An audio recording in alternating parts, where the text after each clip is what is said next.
अंबाबाईचा उदो उदो.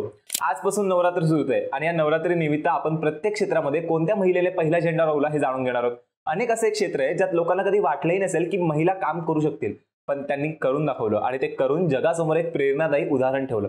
आज नवरात्रीचा पहिला दिवस, ज्यामुळे आज आपण जाणून घेणार आहोत आकाशात भरारी घेणारी पहिली महिला कोण, म्हणजेच पहिली महिला पायलट कोण. ज्यावेळी भारतावरती इंग्रजांचं राज्य होतं त्या काळामध्ये 1936 ला सरला ठुकराल यांनी दिल्ली फ्लाइंग क्लब मधून विमान चालवण्याचं लायसन्स मिळवलं. खरं तर 16 वर्षाच्या असताना त्या सरला ठुकराल यांची ओळख पी.डी. शर्मा यांच्याशी झाली. त्यांचा विवाह झाल्यानंतर पी.डी. शर्मा यांनी त्यांना विमान चालवण्यास प्रोत्साहन दिलं. पतीकडून प्रोत्साहन मिळालं म्हणून त्यांनी जोधपूर फ्लाइंग क्लब मध्ये ट्रेनिंग घ्यायला सुरुवात केली. नंतर त्यांच्या पतींचा म्हणजेच पी.डी. शर्मा यांचा लाहोर मधल्या एका विमान अपघातात मृत्यू झाला आणि वयाच्या 21व्या वर्षी पायलटचा लायसन्स मिळवल्यानंतर त्यांनी जिप्सी मॉथ हे विमान पहिल्यांदा चालवलं. त्यांना व्यावसायिक पायलट बनायचं होतं. त्यांच्या प्रशिक्षणासाठी त्यांनी अर्ज देखील केला, पण त्याच काळामध्ये दुसरं महायुद्ध सुरू झालं आणि त्यांचं प्रशिक्षण स्थगित करण्यात आलं. त्यानंतर त्या लाहोरला परत गेल्या.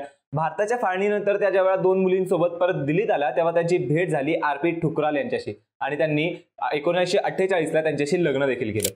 त्यानंतर त्या एक यशस्वी बिझनेस वुमेन, चित्रकार आणि दागिन्यांच्या डिझायनर म्हणून प्रसिद्ध झाल्या. पण याच पहिल्या महिला पायलटचं निधन 2008 ला झालं. बऱ्याच लोकांना या भारताच्या पहिल्या महिला पायलट बद्दल माहितच नव्हतं. तुम्हाला माहिती होतं का? कमेंट करून नक्की कळवा आणि अशाच रोजच्या घडामोडींसाठी कट टू कटला सबस्क्राईब करा.